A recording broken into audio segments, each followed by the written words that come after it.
Mister Sanjay Yadav. धन्यवाद महोदय, मुझे अवसर देने के लिए आपका बहुत बहुत धन्यवाद।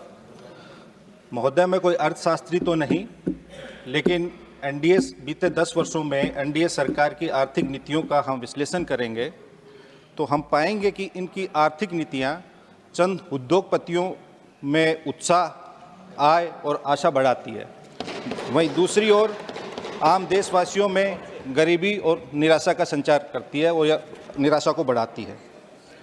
महोदय, इनकी आर्थिक नीतियां ऐसी हैं कि चंद उद्योगपतियों के उत्पाद हम सब 140 करोड़ भारतवासियों के घरों में आते हैं तो उद्योगपति अमीर से अमीर हो जाते हैं, वहीं दूसरी ओर ग्रामीणों के, किसानों के उत्पाद जैसे चीनी, दाल, गेहूं, चावल, सब्जी हम सब के घरों में जाते हैं तो वो किसान और ग्रामीण गरीब से गरीब होते जा रहे हैं।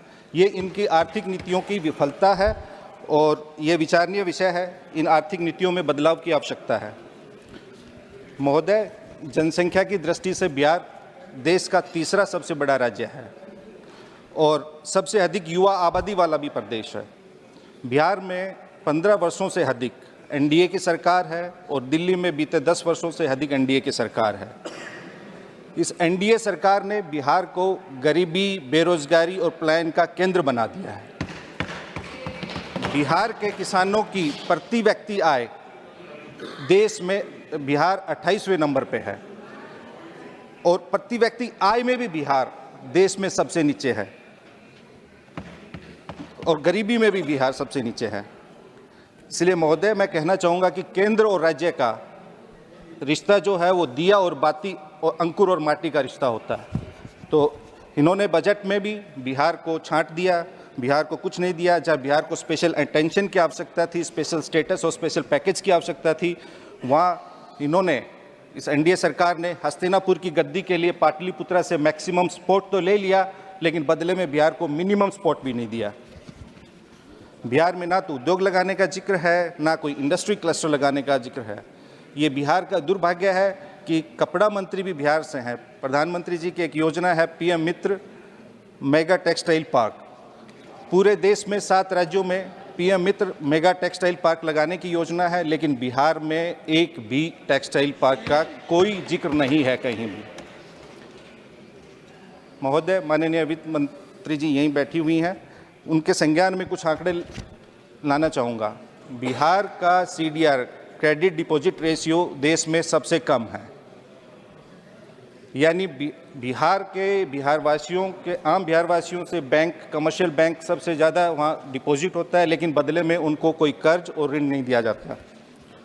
आप केसीसी लोन पिछले 10 वर्षों के बिहार में आप किसान क्रेडिट कार्ड योजना के तहत कितने लोन दिए गए, अगर वो आंकड़े आप देखेंगे तो आपके रोंगटे खड़े हो जाएंगे। बिहार तीसरा सबसे बड़ा राज्य है, उसके बावजूद बिहार में केसीसी लोन का डिसबर्सल बहुत कम है और ये तब है तब एनपीए बिहार में सबसे कम है।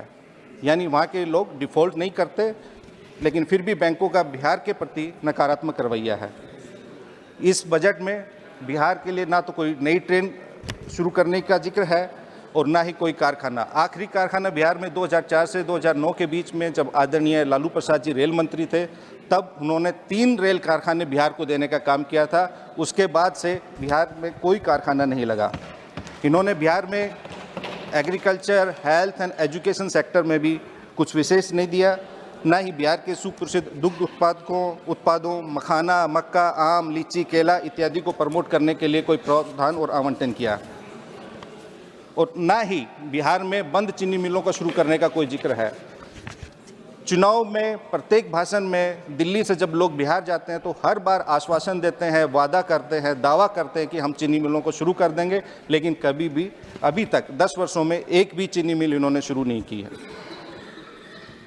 महोदय, इनकी रंगीन फाइलों में किसानों का जीवन सुनहरा और कलरफुल इनको नज़र आता है, लेकिन वास्तव में वो ब्लैक एंड वाइट और कोरा है।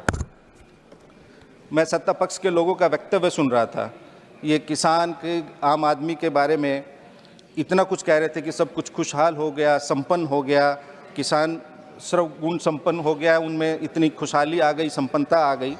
लेकिन आप दिल पर हाथ रख के बताइए, क्या आप अपने किसी परिवार में परिजनों को, बेटों को, बेटियों को किसान बनाना चाहेंगे? महोदय, इस बजट में इन्होंने ना तो कोई, बिहार के संदर्भ में मैं कहना चाहूँगा, महंगाई, गरीबी, बेरोजगारी, पलायन, इन विषयों को एड्रेस नहीं किया गया। अतः मैं कहना चाहूँगा कि बिहार के बारे में आप विशेष ध्यान दीजिए। आपको बिहार से विशेष समर्थन भी मिला है, आप मैक्सिमम सांसद भी आपके चुन के आए हैं। थैंक यू महोदय।